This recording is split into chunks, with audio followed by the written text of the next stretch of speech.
friends, today I will discuss atomic structures of an atom. Chapter 4 Chemistry. Atomic structure बनाने के लिए first of all you will learn atomic number of 1 to 20 element in series.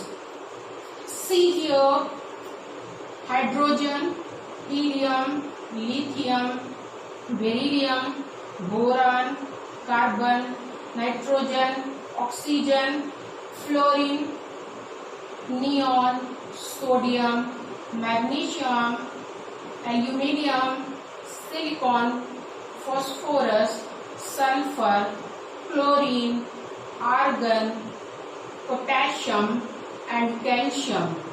1, 2, 3, 4, 5, 6, 7, 8, 9, 10, 11, 12, 13, 14, 15, 16, 17, 18, 19, 20.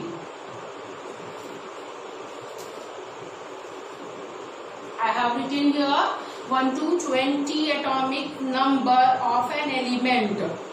ये क्या है? पूरे 20 तक atomic, जिनका क्या है एटॉमिक नंबर 1 से 20 तक एटॉमिक नंबर.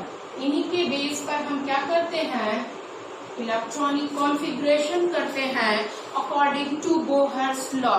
बोहर्स लॉ के अकॉर्डिंग हम क्या करते हैं? इलेक्ट्रॉनिक कॉन्फ़िगरेशन करते हैं किसी भी एलिमेंट का. जब हमें लर्न होगा कि एटॉमिक नंबर किसी एलिमेंट का कितना है, तभी we can do it. Okay, otherwise it is impossible.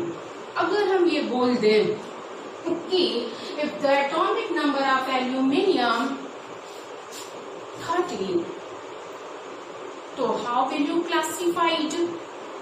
Classification configuration and aluminium रखा, hydrogen, helium, lithium, beryllium, boron, carbon, nitrogen, oxygen, fluorine, neon, sodium, magnesium, aluminium. यानी कितना हुआ? 12, 13.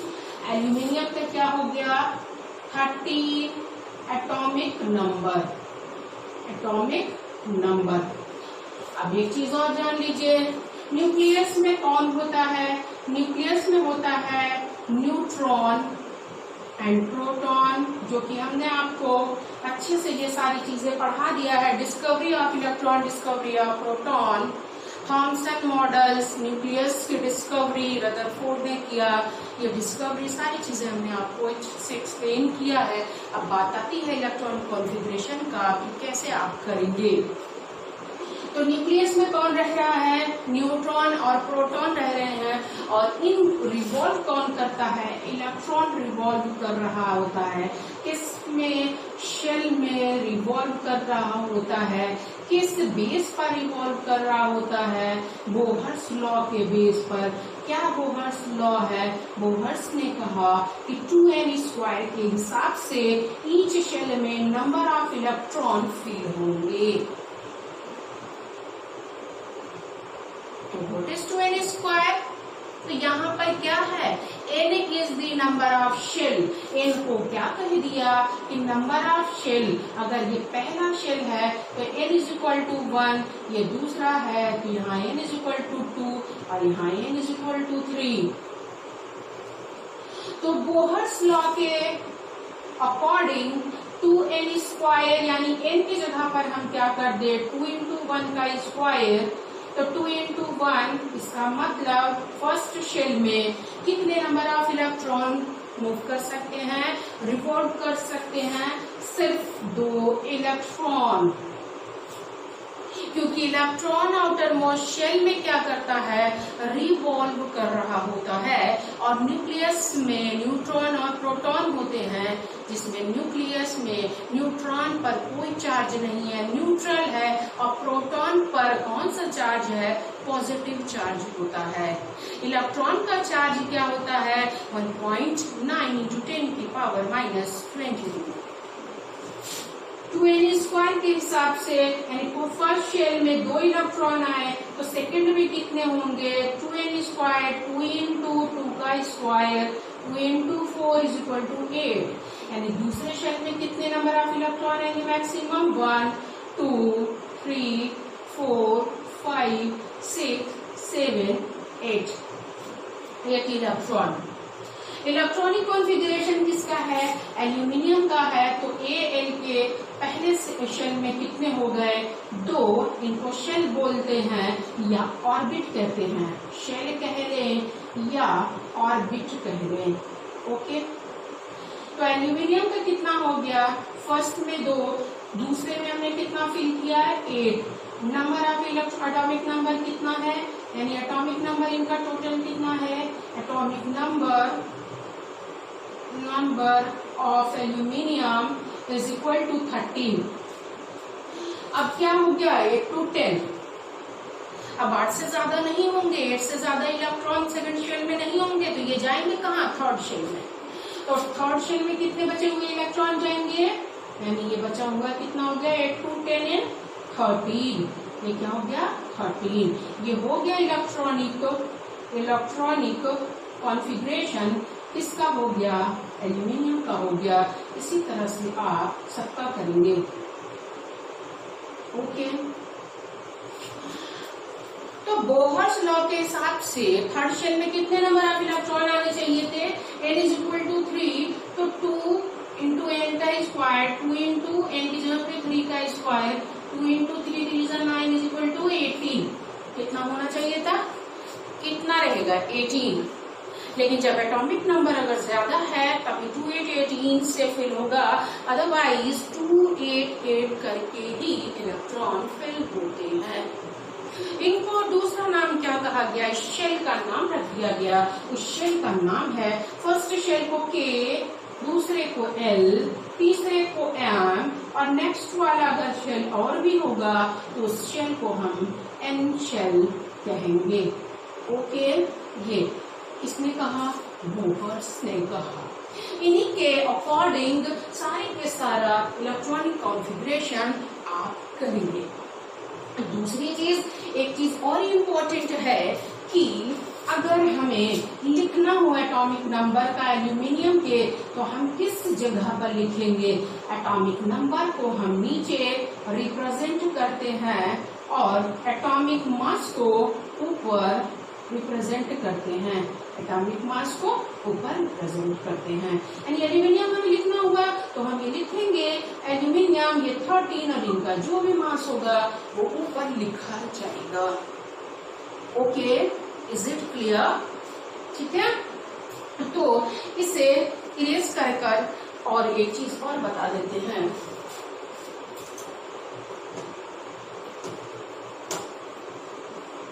कि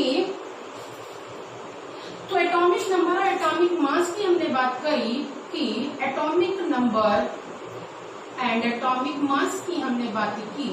तो atomic number is equal to number of electron is equal to number of proton. Atomic number क्या होता है?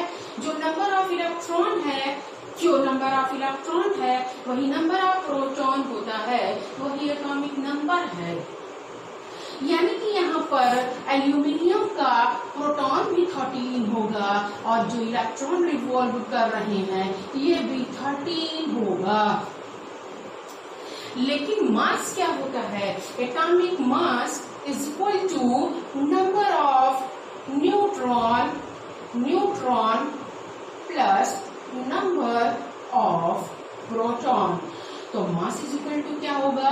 Number of neutron को और नंबर ऑफ प्रोटॉन को अगर हम ऐड कर दें तो वो क्या हो जाएगा? एटॉमिक मास हो जाता है। अगर क्वेश्चन आपका ये आता है कि किसी एलिमेंट का atomic mass, if any element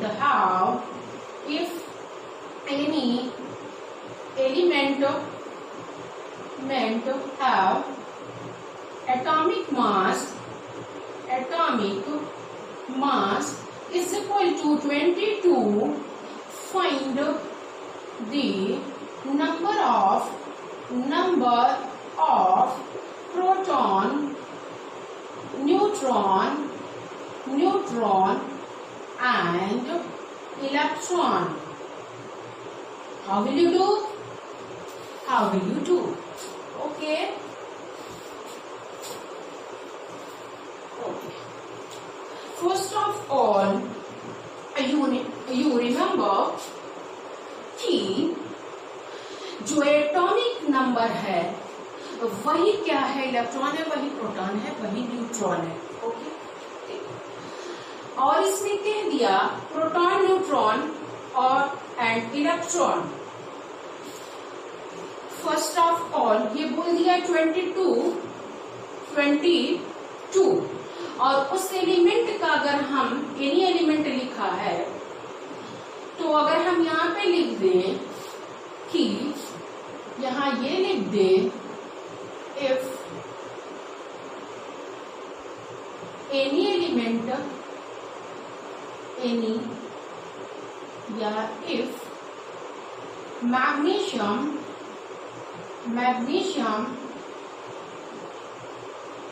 have atomic mass, magnesium लिख दे have atomic mass, ये 22 है. तो मैग्नीशियम इसलिए छोटा नाम लिया क्योंकि आपको ये प्रॉब्लम ना हो, क्योंकि आपने लर्न किया है 1 to 20 एटॉमिक नंबर और हमने ये 22 यहाँ पे दिया है. तो मैग्नीशियम दिया है, तो मैग्नीशियम का क्या होगा, hydrogen, helium, lithium, beryllium, boron, carbon, nitrogen, oxygen, fluorine, neon, sodium, magnesium. Magnesium का 12. तो एटॉमिक नंबर क्या हो गया, मैग्नीशियम का आपने निकाल लिया इज इक्वल टू कितना हो गया 12. मैग्नीशियम का एटॉमिक नंबर क्या हो गया, atomic number is equal to 12. Mass is equal to 22. तो proton is equal to also 12 and electron is equal to also 12. Proton is equal to also 12. अब बच क्या रहा सिर्फ न्यूट्रॉन. तो न्यूट्रॉन में क्या है, अगर हम एटॉमिक मास में न्यूट्रॉन और प्रोटॉन को ऐड कर दे तो पता चल जाएगा. जब प्रोटॉन हमें पता है तो पता चल जाएगा. तो atomic mass is equal to, atomic mass given है, atomic mass is equal to neutron plus proton. तो mass is equal to 22 is equal to neutron find करना है plus proton is equal to 12. तो n is equal to 22 minus 12, n is equal to कितना 10. यानी neutron क्या हो गया 10. Okay. अगर ये एलिमेंट बड़ा होगा, बड़े नंबर का होगा, 22, 25, 26 तो होगा, तो एटॉमिक नंबर ब्रैकेट में दे दिया जाता है कि एटॉमिक नंबर किसी एलिमेंट का कितना है, यानी 13 है, 14 है, 25 है, 17 है, जितना भी है दे दिया जाता है. फिर भी 1 to 20 याद रहेगा तो क्वेश्चन करने में आसानी होगी. Okay students, good bye for today, see you soon next class. Thank you.